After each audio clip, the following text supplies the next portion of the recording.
This is a guide for those of you who know nothing about drums but want to start programming drums for your own tracks. I won't be talking about mixing in this video, but you can check out the first video in the description if that's what you're after. So I'm going to talk you through your first beat, and then we're going to try and build that into something a bit more unique. I'm not a drummer, but I've been programming drums on tracks for years now, so hopefully you find something useful in this. Before we do that though, let me quickly walk you through the kit pieces and what they do. So I'll start with the shells, which is kick, snare, and toms. So first, the kick drum is used for accenting things, so it could be accenting the guitars or just defining a rhythm. So the snare will play a bat beat. Well, what is a bat beat? The bat beat is, for example, if you've got a bar of 4, 1, 2, 3, 4, the snare will play 1, snare, 3, snare. Or it could be slower, it could be 1, 2, snare, 4, 1, 2, snare, 4. And I'll show you the effect that changing the bat beat has later on. So finally, the toms. These are also used for accenting, similar to the kick, but I mainly use them in fills. So now for cymbals. In this case, I've got 2 crashes, left and right. I've got a ride cymbal, a china, and finally the hi-hats. The goal of the cymbals is generally to keep time. So that'll be, again, if we've got a bar of 1, 2, 3, 4, the cymbals would be like a nicer sounding metronome. So they'll also play 1, 2, 3, 4. You can also put cymbals between the beats and stuff to try and create a bit of syncopation. But for now, we'll just keep it simple and have them on the beats. And the final kit piece is your drummer. So the drummer's got 2 hands and 2 feet. The feet will generally play the kicks and the hi-hats, and then the hands will play all of the toms and cymbals. It's worth bearing this in mind because you can't have, for example, 2 cymbals and a snare playing at the same time, because physically your drummer wouldn't be able to play that because they only got 2 hands. So before we move on to creating a beat, let's talk about the hi-hats. So the hi-hats are the one instrument where you play them with both your hands and your feet. So you'll play them with your hands generally, but then you'll open and close them with your feet, which will create a more open or more choked sound. Another thing to bear in mind is when your drummer's playing double kicks, they're not going to be able to close the hi-hat because both feet are playing the kicks. So bear in mind, if you want to put hi-hats on a double kick part, it's going to have to be open hi-hat. So for our first beat, we're going to keep it really simple. We're just going to go kick, snare, kick, kick, snare. And then we're going to have the crash cymbal playing the beat. So 1, 2, 3, 4.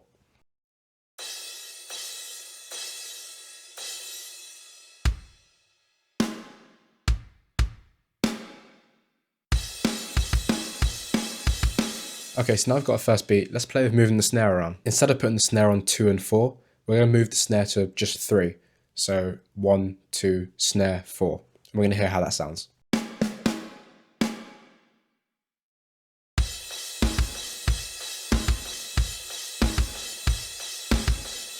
So you can hear it kind of slows down the feel of the beat, even though it's the same tempo. So this is known as halftime. So you can also do the opposite, where you have the snare between the beats. And let's hear how that sounds.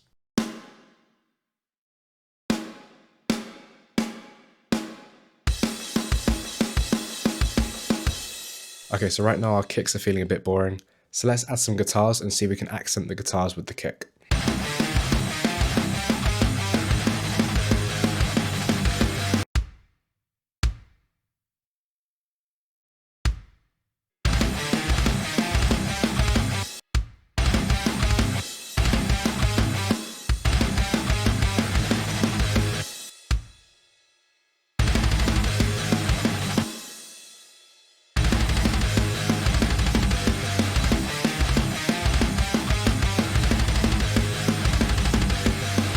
So you can see I just placed the kicks where the guitars are playing low chugs, and it seems to make them sound more impactful. This is something we do in metal all the time, but you can also just use the kicks to play interesting rhythms. So when we've been playing the same groove over and over again, it's nice to put fills in between to break up the parts. So a fill is just a small part that you put to break up the groove, and it's used to separate sections of your song. So here's where we'll use our toms. 99% of the time that I'm putting toms in a track is because I'm putting a fill.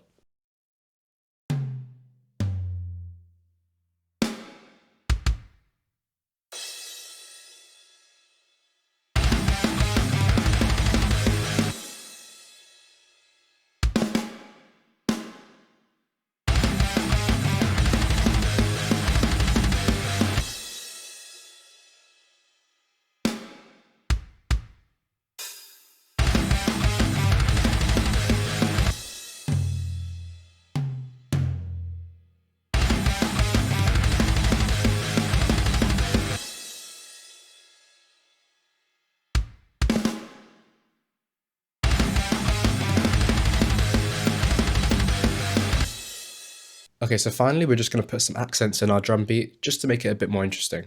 So the first thing we're going to do is for the first hit of the bar, we're going to put 2 cymbals instead of 1 playing at the same time. So this is just going to make the first hit of the bar seem a bit louder and a bit more impactful.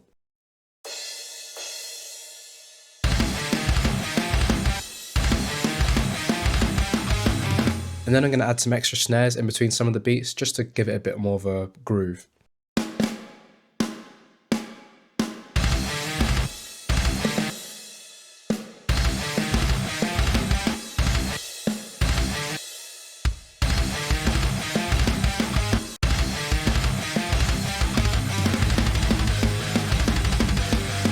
So if you're still feeling a bit overwhelmed, 100% understand. I've got a few tips now that you can use to get better at programming drums in no time. The first is just experiment. Put kicks and snares all over the place and just see what effect it has to the groove.